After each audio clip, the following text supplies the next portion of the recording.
when most companies think about culture fit, and I've heard people say this sort of stuff. It's like, oh, they're a good culture fit if I can go out for a beer with them and have a good time. And I'm like, well, no, that's actually not culture fit. That's just how you make friends, and that's just people you like. And so that's this big like riff in what culture fit really actually is, where it's more looking at like values and um, and really the idea is like you might actually dislike somebody, but they could still be a good culture fit in your company. And whether or not you enjoy a beer with them after work or you even talk to them after work, that doesn't matter. It's more of a value and like what are your actual values, and do we share the same mission and values?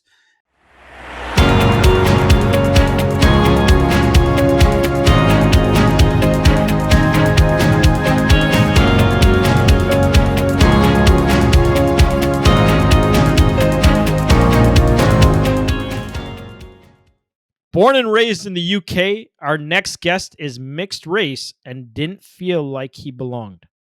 Leaving England to come to America, his accent followed, which also made him feel like he was yet again an outsider. A father of soon to be two kiddos, my next guest, Joel Lalji, has gained notoriety on social media, helping recruiters leverage platforms like LinkedIn to create inbound opportunities. He's got a knack for telling it like it is and definitely worth a follow on social media if you're in the recruitment space. We had a chat a few months ago when this show was just an idea. So today I'm excited to have him here to share with you his truth. Joel, how's it going, my friend? Victor, doing well, man. Good to see you again, as always. And thanks for having me on today. Absolutely, my man. So listen, let's dive right in.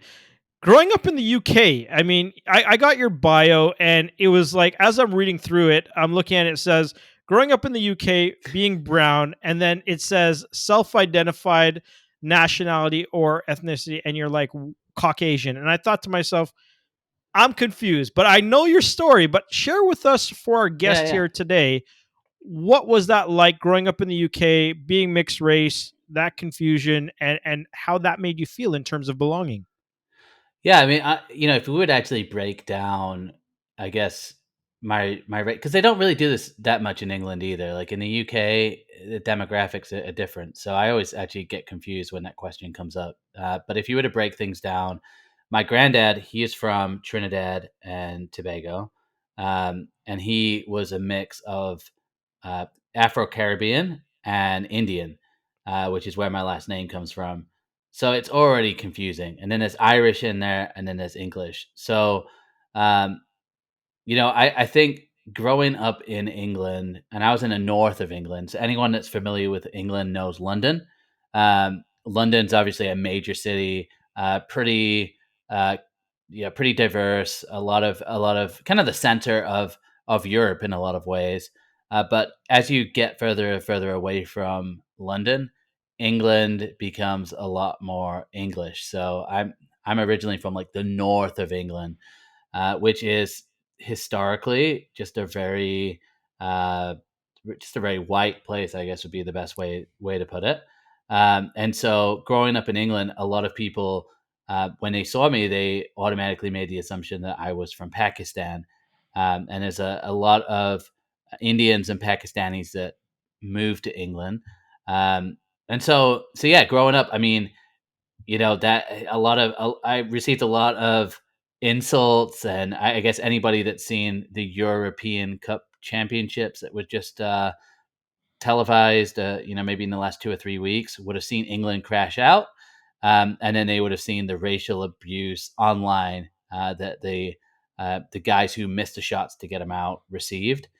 And I think, like in England, common things that would happen to me is just people yelling stuff, and then even as a kid, just getting like pushed around. And I'm not talking about other kids. I'm talking about like grown men, younger guys. Coming up to me, I get bullied on the way back home from school, um, a lot. And so yeah, I think growing up in the UK in that type of environment, um, it was tough. And it was a challenge. Um, Wow, so and yeah, you're saying grown men. So it wasn't even like, schoolyard kind no. of, hey, we're talking about grown men pushing you around, calling you names. right? Just sort of like tearing you down in terms of your self image as you're trying to form who you are. That's crazy. So, what age did you leave the UK and come over to the US? Yeah, so I was 11. So yeah, I can, and again, that I mean, even that within itself is a challenge because you're leaving one school system and you're going over to another school system. And I think, like, obviously, like the UK and America, they both speak English, but culturally extremely different. I mean, it's just they are two different worlds within themselves. Um, but I had the choice of either going like basically going into 5th grade, which would have been elementary school, or 6th grade, which is middle school, or it was at that time, like that junior high. And because like the school system in England's a little bit more advanced, I really couldn't go backwards into 5th grade. So I had to go into 6th grade. So I was like the youngest kid. And then I'm also from England. So again, like my accent it wasn't the Queen's English that I spoke. I'm from the north of England, so it was kind of more of a cross between like Irish and Scottish. And so, obviously, I don't sound English now. That changed within probably 6 months of moving here. So 6 months. phrases like "What's up, man?" "Hey, how's it going?" Like "Yo, what's up?" Like though, I just would come home and start saying those types of things because I think when you're in 6th grade, like you're trying to fit in, and obviously now, like, if you're English and then you're an adult, the English people that move over here, they wanna keep their accents because it's cool.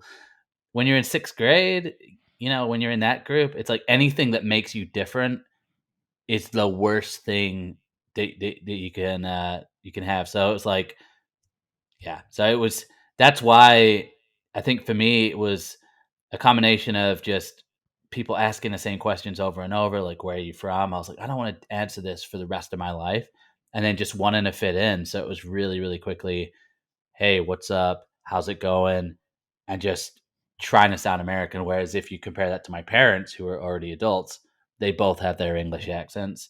Um, so yeah. So they still have their English accents to this day? Oh, yeah. Yeah.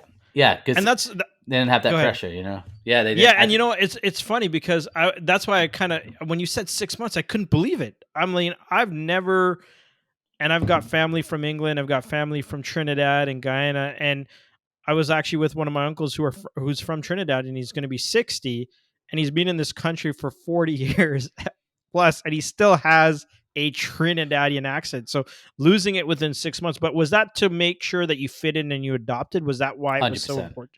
Yeah. Eh? Yeah, I think, again, like, if you look at, like, a Northern English accent, it's kind of we're bordering on Scotland, so it's a lot more you'd say things you'd use the word "mate," for example, like, everyone's their mate, like, "You alright, mate? You alright?" Like that type of thing, and, again, here when I moved here and I would be like, "Hey, mate," or I'd say stuff like that, people with just thinking like Animal Channel, like, "Oh, this guy wants to mate me." So you got that, and then it's like I'm really into soccer, and obviously, like, soccer is more popular over here now in the U.S., but at that time, um, I was automatically a grass fairy and all this sort of stuff, and nobody wants to be a grass fairy when you're in 6th grade. Uh, you want to fit in as much as possible. So yeah, my sister's the same way. She would have been in 4th grade, but both of us really, really quickly just adapted the way that we communicated, and because we wanted to fit in, and at that age, that's always the goal. That's I got a question for you because my first experience back in sort of could have been around grade 5, grade 6, where I first met the some English folks that were visiting a family member that lived on my street. What is the term that you use in the UK for a cigarette? Yeah, fag, Right. And it was fag. Yeah, funny because the first time I heard that at that time, that was obviously a derogatory term.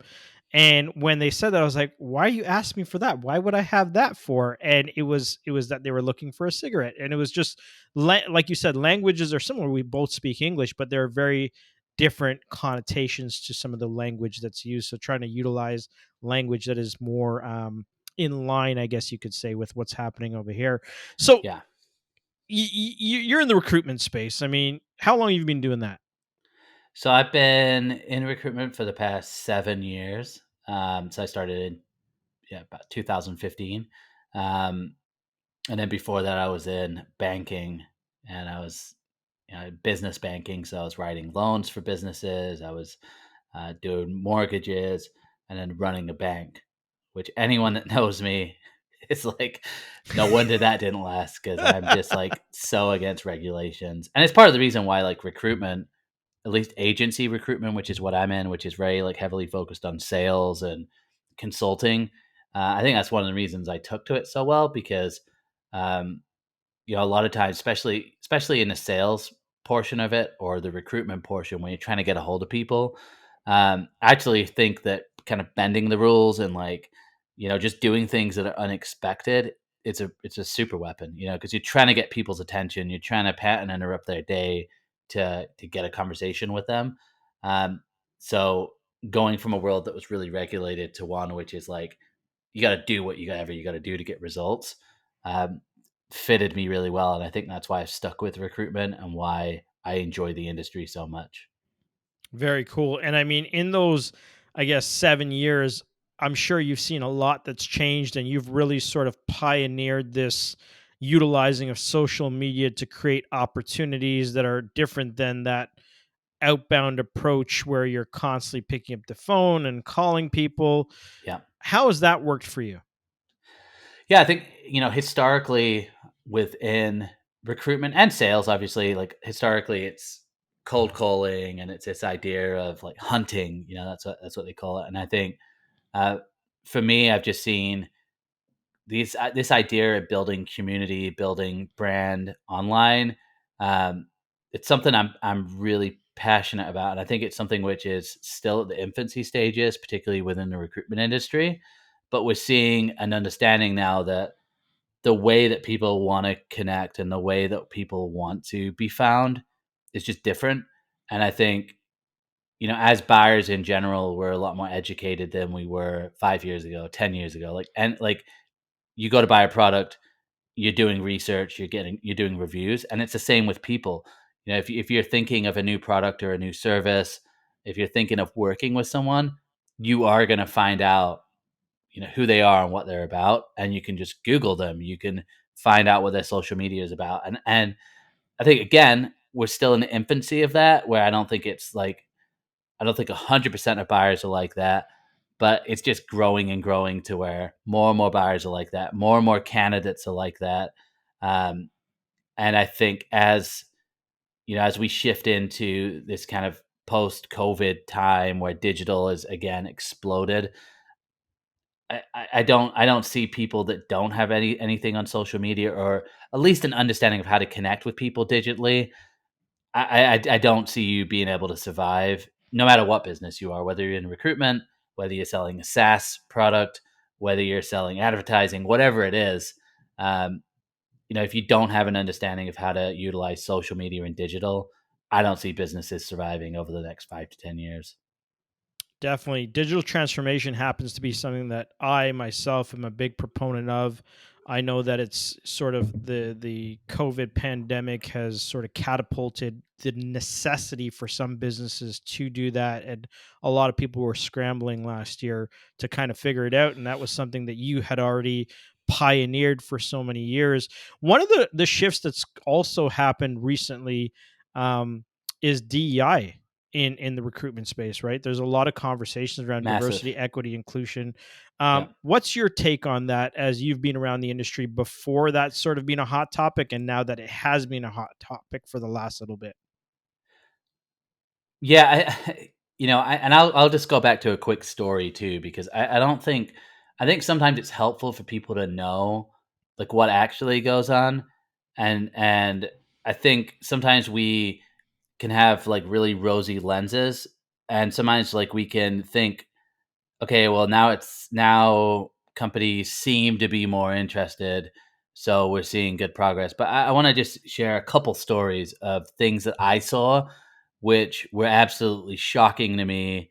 But obviously, as an agency recruiter, I'm working with companies, so they're my clients. So when you have that type of relationship, like when they're paying you for something, what you can say when they're a client, it's like you kind of do whatever they want essentially.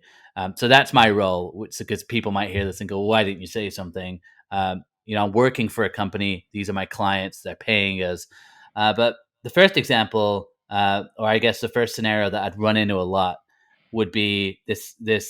Obviously you have foreign workers, right? So people who are on visas, and if someone's on an HB1 visa, for example, and you take them on as an employee, you've got to pay sponsorship.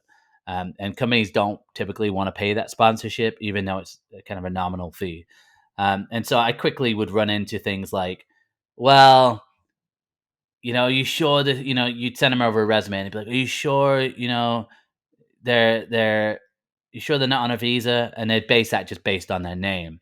So even if somebody was a citizen, if you have a name that's unusual, or what that person would perceive as unusual, um, and obviously, my name, Joe Laugi, like, I've got a weird name myself, but if it's a name that's not what they're used to, assumptions start to get made. So I started to run into, like, I'm submitting them candidates and I'm wanting to get a placement.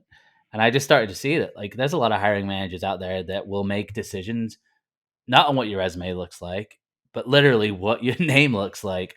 And you make judgments, which is why when we talk about, um, how we move forward, it's good to know that, like, this was 5 years ago. So it's not that long ago. And that's how some hiring managers view it. And then the next thing that really opened my eyes was, a leader that I was working with. It was a VP at a company, a really well known company. I submitted a candidate over to him, and I thought she was great. We had a great conversation, and his response to me, to tell me that he didn't want to hire this person, was a screenshot, actually, of a UCare page, where she was raising money, for an illness that she had. And the way that this was communicated to me was a picture of her UCare page, and then, um, the life expectancy with somebody with that disease. I got that message back. And at that point, I'm just like, it's pretty new in my recruiting career. And I was like, I don't want, I actually told my boss, I was like, I'm not going to work with this guy anymore, because why would you send something like that? Like, if you didn't want the candidate, you could have just told me or just said, hey. But to see that, so I think those two stories to me show, like, those types of people are decision makers at companies. So before we even approach, like, how do we change, got to understand, like, there's a lot of people who have just really messed up views who are in these positions. I think as far as the advancement goes, I think right now there's a lot of companies that are just have a lot of pressure in terms of PR and media. So it's important to understand that it's very easy for companies to say, "Hey, we're going to do this," or it's easy for companies to appoint a chief diversity officer or a chief D&I officer, whatever that is. It's easy to do stuff like that, to look a certain way. But I think, to me, we're a long way from these things, because it's the people who are in those hiring manager roles. It's the people who are in the decision making roles. The predominantly was still looking at the same demographic, which is like white guys, in their 30s, 40s, and 50s. They're the majority of the decision makers. So, um, I think it's good. I think the pressure that's out there is good, and I think companies are getting there. But, I've spoken to lots of people who are in these, like, diversity positions, and it's all well and good. They get instated, they make some cool social media posts about it, and it's like, hey, we're committed to this. But then the support they receive on the back end, a lot of times, is pretty poor. And it's usually not from the CEO. Like, CEOs are great because CEOs aren't stupid, and CEOs care about the company, and they go, we understand why diversity is important. We want different thinking. We want people who see things differently, because that's going to add to our company. It's actually middle management that's the worst with this stuff. And those are the people who are kind of hidden, that you don't see, that don't make the social media posts. Um, that's where the bottlenecking is. And those are the people that I would deal with in recruitment. So again, I think that it's good that the pressure's there, but I think it's good to be realistic with, like, where we're actually at with these things. Now, Well, again, with that being said, I think in 10 to 15 years, which seems like that's a long time, right? But I think in that type of time period, that's when I think we'll start to really uh, see like big shifts, because I think there's a lot of people that just need to retire and kind of move on, if that makes sense. 100%, sort of the old guard, if you will, thinking, which is, and you brought up a really interesting point about, sort of perception versus reality, right? So, what are we putting out into the world? How are we marketing the firm's reputation and its PR? It's your marketing departments, but what is the reality of the culture of that organization? What is the Exactly. reality of the people in that organization? You know, Lalji, that name, when I first saw it, I was like, "Oh, there's a brown guy." And then, when we started talking, I obviously asked you a little bit about your background, your ethnicity the very first time, but I had put out a post on LinkedIn because my name is Vishal, but I go by Victor, for that very same reason. And it's crazy to me that that still happens today, but it's not surprising. One of the things that you brought up is some of that inside scoop. Are there any sort of inside stories that you can think of, maybe that you can share with the audience, specifically around equity in the workplace? Because, I have a daughter, I know you have a daughter, and that is one of the reasons I started Discourse, was to create more equitable spaces for not just race, but also religion and gender and sexual preference and orientation. So tell me about any sort of experiences you've seen in the LGBTQ or in the gender disparity, anything along those lines. You know, I haven't run into. I can't even really think of too many stories with that, because I think really when I look at like how, even just from like a PR standpoint, that a lot of these topics have become just more at the forefront.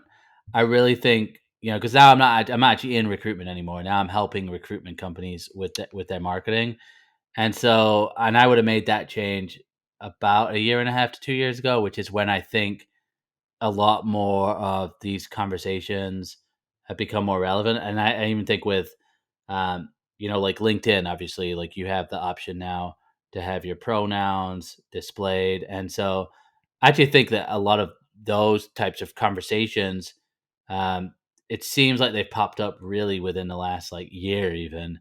Um, but again, I think if I look at the conversations I had when I was in recruitment, I think it always comes down to like who's the person you're dealing with. And I think a lot of people who are in hiring manager positions or in leadership roles, it's like a lot of people don't want to feel comfortable. So like the best way that I could think about it is people just want to avoid discomfort and things they don't understand.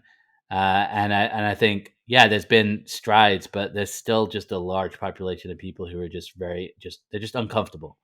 Um, and I think that's where we're at, where again, on social media and media channels, like things can seem really like loud. But when you actually get in the nitty gritty of like companies, um, that's where I start to question, like, well, how much progress has there really been? Um, so I could think of like one of the last companies I worked at. They were like, yeah, we're really big on, uh, Dean and I, where we want to see these initiatives, and it's like then you look at the leadership board, and it's four white guys. So it's like it's easy to say, and easy to do, and but I think there's that hope for, even I think things can change quicker, but I would say like, I think when we have these conversations in 5 years, we're in a different place, and it seems like there's a lot of companies that are trying to make an effort. Um, but yeah, so sorry to disappoint on that No, setting, but trying to pull some of the good stuff out, because one of the things that as we've had guests on the show, and especially in recruitment, there is a lot of things that happen because, like you said, those clients are paying you, yeah, and you've got NDAs and things are wrapped up, and you just can't be speaking about that. And there's so many challenges that I know people deal with in the workplace, and it's been tough because for myself, I've done a lot of my work in Asia and places here in North America. And I haven't had that experience myself personally, other than race related. But I know that when you're hearing other people's stories or placing candidates, you definitely sometimes hear that. And marketing is a completely different play. And those are the people who are sharing the message of those corporations. But whether that reality internally matches the messaging is Well, sometimes a different story. and I think that's what you got to keep in mind is perception and reality are two just completely different things. And so if a marketing person who's probably spending a lot of time in social media is like, well, all these companies, Nike's talking about this, Apple's talking about this, like we need to talk about it too. That's where like marketing will start to conjure up those things. Um, and I think, it's a challenge, right? Especially if you're looking, like, I think of one thing I hear a lot about is like recruiters don't give good feedback. And it's all well and good for somebody on social media to say, employers, you need to give good, or recruiters, you need to give good feedback. But when you actually look at it, like, again, like ageism right now is massive. Like, I would actually say that age, I think more people are being discriminated on age now than maybe other things. Because when you think, well, like one of the biggest conversations that we would have is, we want an up and comer. People say stuff like that. Oh, I want an up and comer. That means we don't want somebody old. I would hear that more than anything else, like more than anything else, because the assumption is if someone's old, they're not going to be able to pick up on the new tech. And we just invested in our new CRM. We just invested in our new, you know, whatever that tech is, which everybody's trying to up their tech right now. And the idea is that, hey, if you're over 40, you're not going to be able to catch on quick enough. So I think in the last 2 to 3 years, I actually think age and being discriminated on age has actually been is actually probably more of an issue than maybe some of the other things, or some of the other areas right now. And you see it because if when the pandemic hit, a lot of companies furloughed, a lot of companies tightened up, and so who goes? Well, probably people who get paid a lot, but the output isn't really that much. That's a lot of older people. You've been in your job for 10 years. You got to a certain pay level, but you're not really doing anything. You're like, when you break it down, you're not really adding anything to the business. You're the first person to go. And so then you enter a job market and you're starting to compete against the millennials that 10 years ago you wouldn't even hire because they were just bums living in the basement. So now I think for people who are over 45, if you're over 45 and you just got laid off and you're in a job market, you have a tougher time of getting a job than I would argue than other areas of potential diversity, if that makes sense. Um, It so does. It really does. now I think with that, I'm like, well, you kind of deserve it because I remember when I was in college and I was trying to get a job, or I graduated in 2005, or sorry, 2011. I graduated college right after, right in the kind of right at the end of the recession, but kind of moving into the recovery, but still the recession was in mind. I couldn't get a job, and lots of people I graduated with, we couldn't break into the business world because we didn't have experience, and people were saying stuff about millennials all the time. And now it's like millennials got into the workforce. Now they're decision makers. Now they're discriminating against older people. So it's kind of don't feel too bad about that one. But you brought up a good point around ageism, right? Because that's also something that I don't maybe I'm not thinking a lot about top of mind wise because I'm not in the recruitment space, but in the diversity space, it's one of the things that does matter a lot. And my diversity hat always, because there's so many different areas of diversity and inclusion that it doesn't always venture there, but it's definitely one of the areas where I know from experience where, for example, companies will make decisions strictly on profitability and the bottom line. And that means that if I can get rid of someone who takes a salary of $250,000 a year and I go hire three up and comers, I'm getting more bang for my buck. They'll be able to grab the tech a lot quicker, et cetera, et cetera, et cetera. So that's really great, man. Thank you so much for that insight. One of the things that people are dealing with as well as they're out into the workaday world is that they are having a tough time feeling like they fit in. There seems to be a culture problem with a lot of companies, and um, you know, you talk about mental health. I've seen your stuff. You talk about not feeling like you belong and people not feeling like they belong. Do you want to maybe dig into your thoughts for our guest on mental health and belonging when it comes to the workplace? Yeah, I think when we throw around words like culture, that was obviously.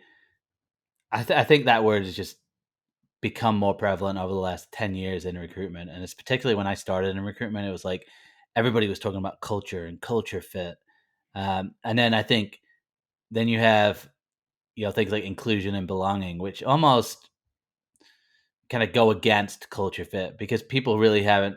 When most companies think about culture fit, and I've heard people say this sort of stuff, it's like, oh, they're a good culture fit if I can go out for a beer with them and have a good time. And I'm like, well, no, that's actually not culture fit. That's just how you make friends, and that's just people you like. And so that's this big like riff in what culture fit really actually is, where it's more looking at like values and um and really the idea is like you might actually dislike somebody, but they could still be a good culture fit in your company. And whether or not you enjoy a beer with them after work or you even talk to them after work, that doesn't matter. It's more of a value, and like what are your actual values, and do we share the same mission and values? And so I think when it comes to even belonging in the workplace, I mean, my first question would be like, why do we have to belong in the workplace in terms of like, what does that even mean? And I think what's happened is like culture has become again like based like more of like a friendship question and like, do I like this person? And I think businesses they need to get out of that, and they need to be training hiring managers on like no, like whether or not you can have coffee with somebody and like have lunch with them, that actually isn't the defining factor in whether or not you guys are going to work well together. um, it's really more to do with, do we have the same mission, and do we have the same values, and can we respect each other? Because you should respect one another at work, and we should be able to have respect for other people we work with and respect them as human beings. But that has nothing to do with whether we like them or whether we like the same football team or we like the same sports or we are into the same music or the same movies, whatever commonalities we think of. Um, so I think I think first of all, it's companies need to reassess those types of things, and hiring managers need to think about like what culture really is. And then I think as individuals, um, I would just argue like I think even like the amount that we work and what we see in work is changing. So I could see in the future, I don't think work's going to matter as much as part of our lives. And so I would just look at like, okay, as far as belonging goes, um, what communities even outside of work am I getting that sense of community or belonging in as well?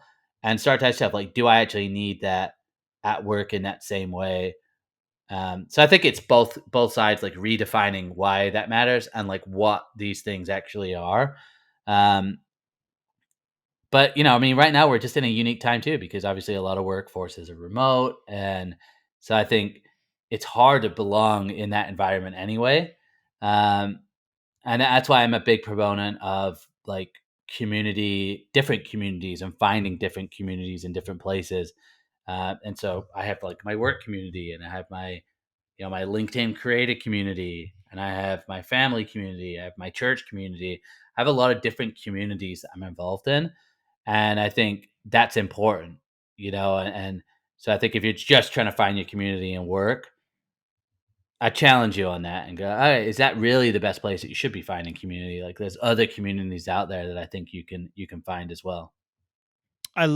Dude, I absolutely love that because it's funny. I've been hearing a lot about sort of this from people in the recruitment space and talking about toxic work environments and cultures. And do you think it could partly be that people are looking for something at work that they're not getting, but should be or could be getting elsewhere as well?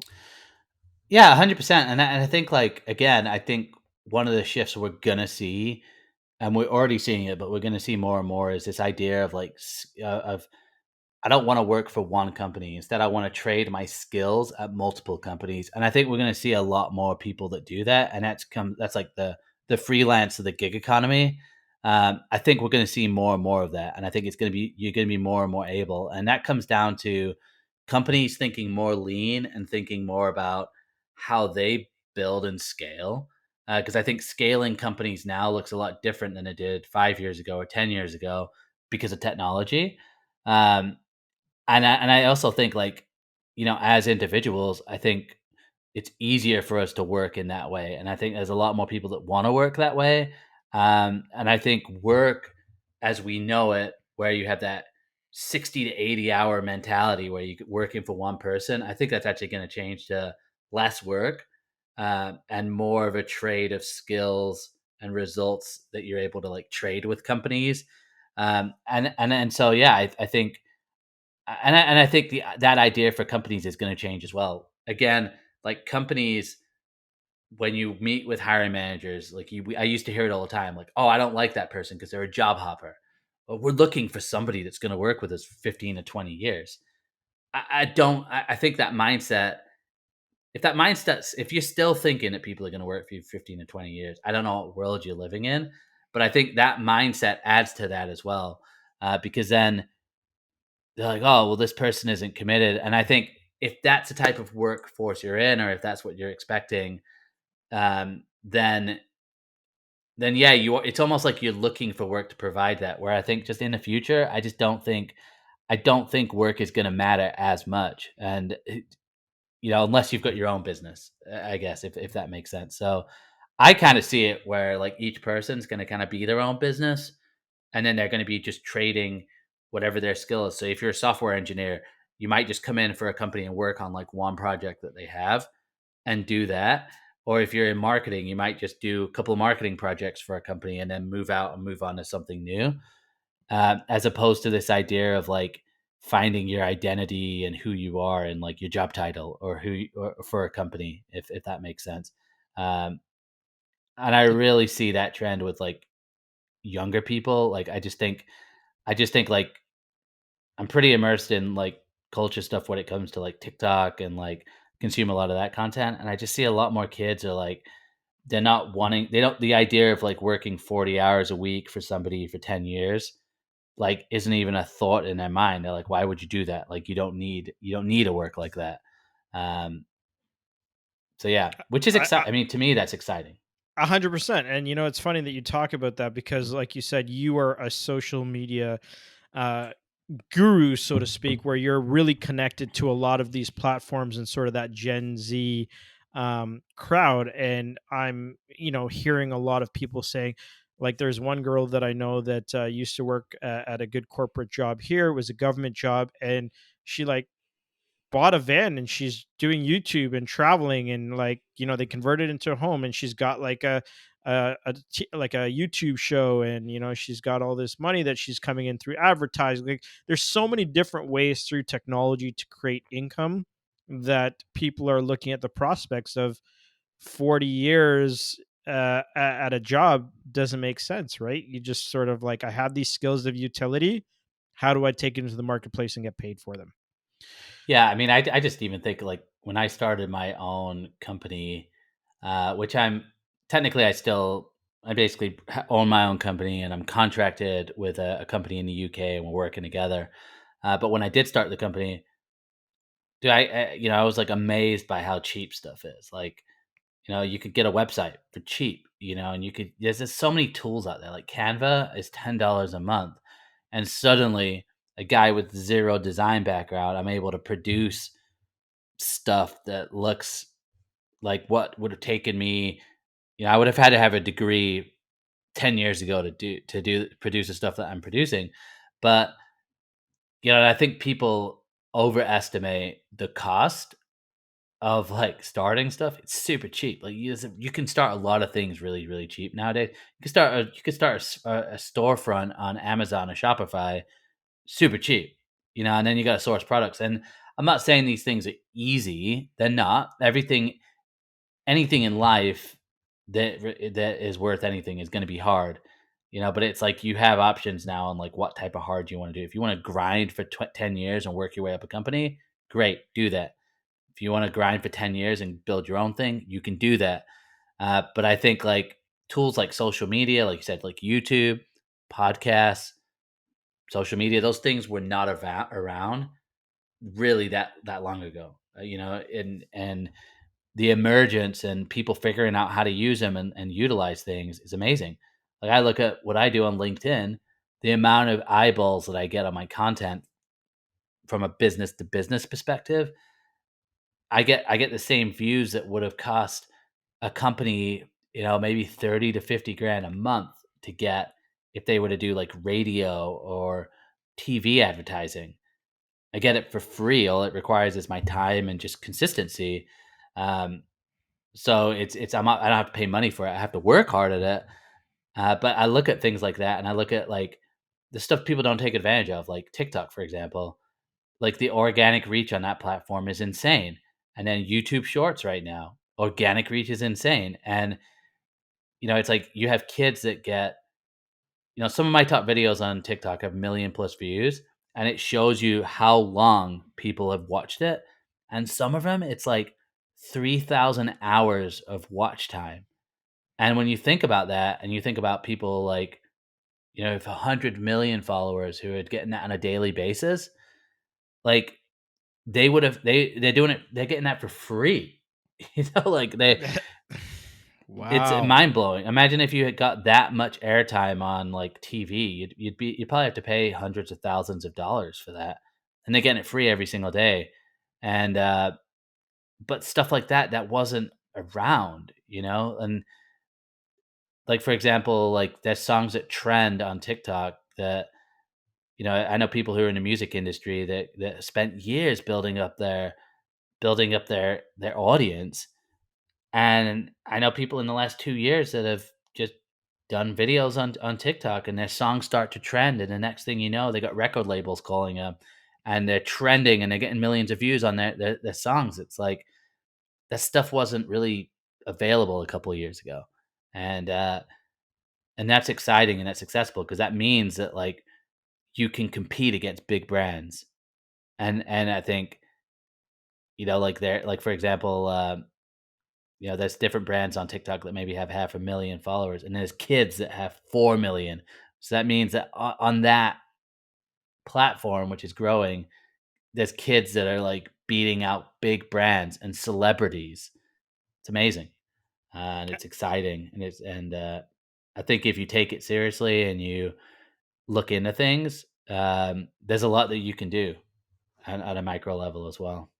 Definitely. I come from the old school yellow pages time frame and knocking on doors Yeah, and picking up phones and you know, um I'm just always constantly amazed at, and I've owned different companies over the years, but how influencers are able to move traffic and buyers and narratives at scale, right? Even more so than some of these large brands with the big ad budgets, because the attention is no longer on the television commercial. People aren't TiVoing their commercials. They're sitting on TikTok or Instagram, or even for myself, like I've sort of not really a social media person, but I've gotten onto LinkedIn. I've enjoyed it. I feel like the platform has many people that are business oriented like myself.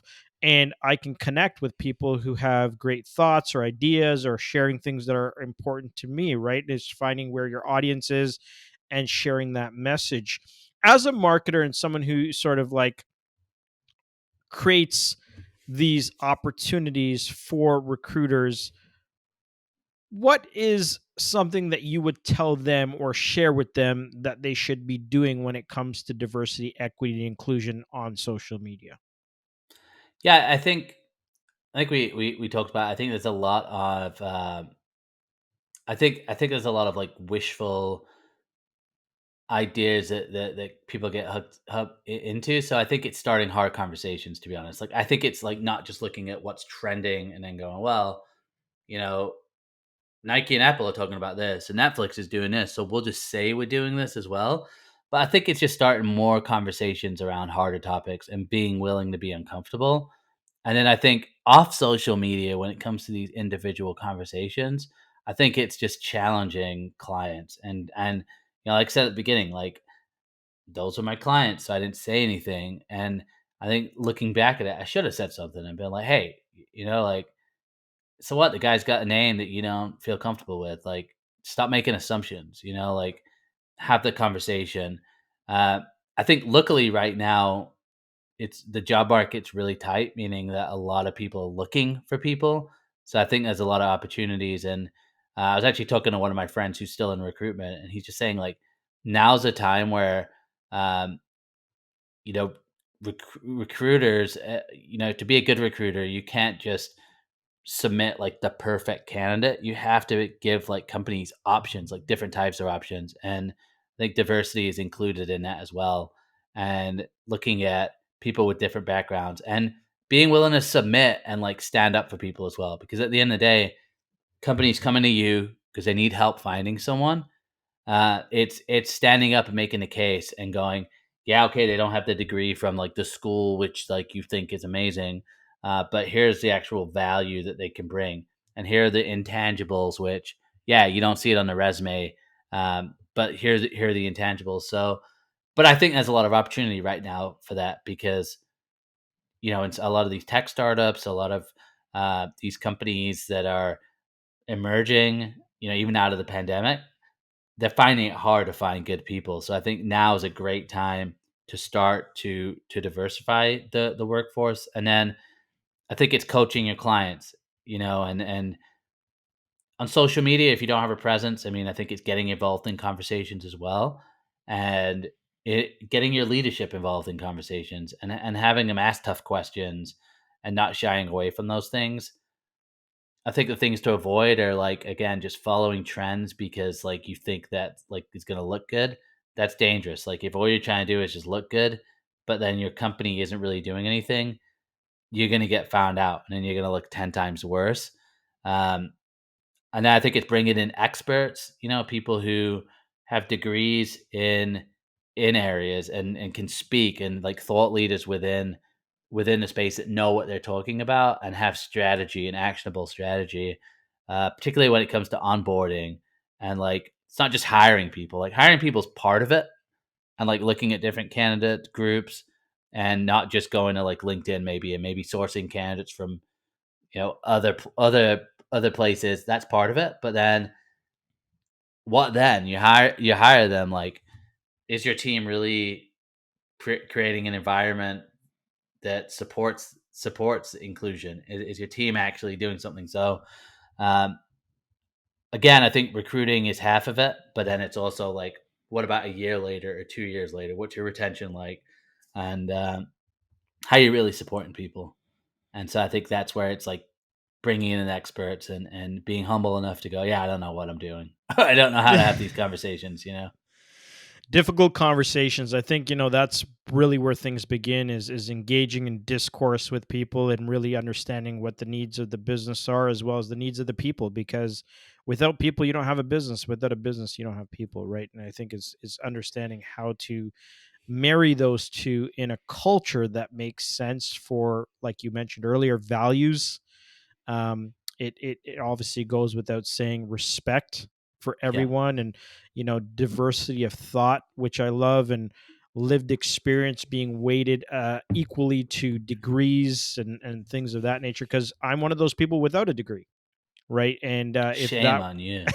but if I were to be discounted just on that fact, I would think that people would be missing out on some great people. And that actually happened to me one time at Universal Music Group. I was at their head office here in Canada. I was going in for a meeting, and the at the time the VP of legal meets you down because everything has a little swipe pass thingy. And as he gets in the elevator, he goes, and this was when I just first started my marketing company back in like 2007, and he says, two things. And he's suited and booted, like real shark lawyer guy. He goes, two things. First thing is, don't like that you don't have a degree. Second thing, I checked, your head office is out of your house. And that was it. And he left that, got into the boardroom. He sat me all the way on the other side. He was sitting on this side, and I felt small. But at the end of the meeting, I did what I did. I added the value that I came to add to the conversation. And he says, I want to apologize. There's nobody else better that we could have had at this meeting here today. Yeah, I love that. And it was just a testament to someone who was had an assumption or a bias, and at the end of it, based on the conversation, said, I no longer have that assumption or bias. I apologize. You were the right person. And we had multiple conversations afterwards on other things they were working on. And I thought to myself, even though I don't feel valued or I feel like I belong, I was able to go in and do what I do. And I love that now those conversations are happening with corporations, with those middle managers to say, here's a candidate. They might not fit all of the requirements, but there's someone you should look at because of X, Y, and Z.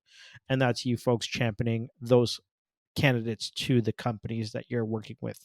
Exactly. Last and final question. How do you, sir, think we can move closer to a culture of belonging and respect?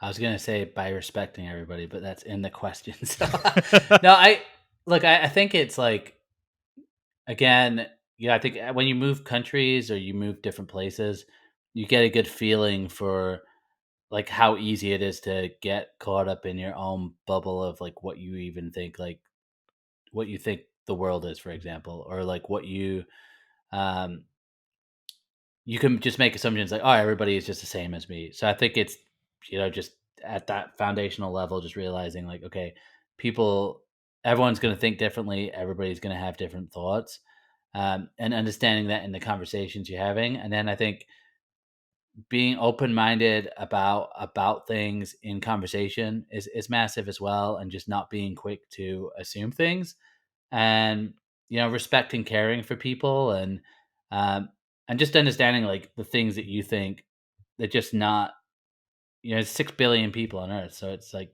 it's impossible for everybody to think the exact same way you do. But I think like as humans, that's just automatically how we are, so it's just confusing when somebody has like an idea that is contrary to what we think. um and I think like having being open to conversations. And I do think like there is a danger right now of losing like that conversational piece, because like even if you're, it doesn't matter which side you're on, but I've heard people say just like, well, there's just no more, we can't have any more conversation. I'm not even going to have that conversation with that person. and and it's unfortunately right now that's kind of on both sides. And I think it's just understanding that one of the biggest dangers on social media, and what I think social media has done to our country and like world in general, is it's really put us on like opposite sides of the fence, because all we see is that opinion, or we see that thought. And we got to take a step back sometimes, and just, even with the people who are just completely opposite to us, it's realizing like if you're actually in a room with them one on one as humans, like typically like you're actually not that polarizing. You actually work together. Um, so yeah, I just think it's like taking a step back and going, okay, hey, we're both humans, we're both people, we both have similar goals. 99% of us have similar goals as just humans. Like we want the same things, and being willing to have those conversations, and then I think patience is something we just are losing as well. Again, social media is a big thing that we're training kids to like 15-second videos, and social media has trained us to like just attention spans are lower. But I think with things like this, it's like patience and grace for other people, and letting people make mistakes, and like not just giving up and getting mad with them either, which is tough, especially if you've been on the end of like terrible things. That's tough, and that's a lot to ask. But I think you still got to have grace for people and patience as well. I think you just gave us some tremendous life lessons, not just for diversity and inclusion, but also for life itself. Yeah. Because that was awesome, man. Really and truly. Lastly, where can people find you? Just do the Google search for Joel Algae, because I'm actually the only Joel Algae in the world, which is crazy. But What? yeah, there's no one else with my name. But if you do that, you'll see like my LinkedIn will pop up, and I've done a lot of different podcasts as well. Um, I would say LinkedIn's the funnest way to connect with me because that's where I do spend a lot of my time. But if you want to connect, just give me a little message. Say heard you on the podcast, and happy to connect.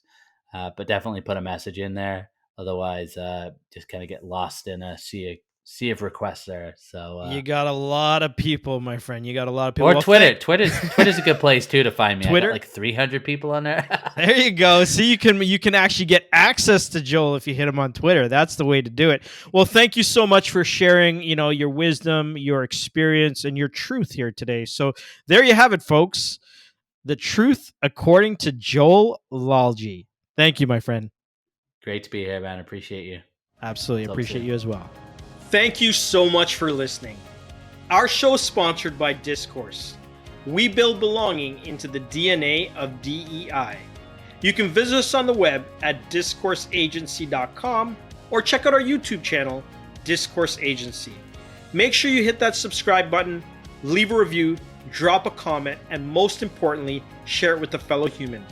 Thank you so much for your support. And remember, your truth is your experience. Bye for now.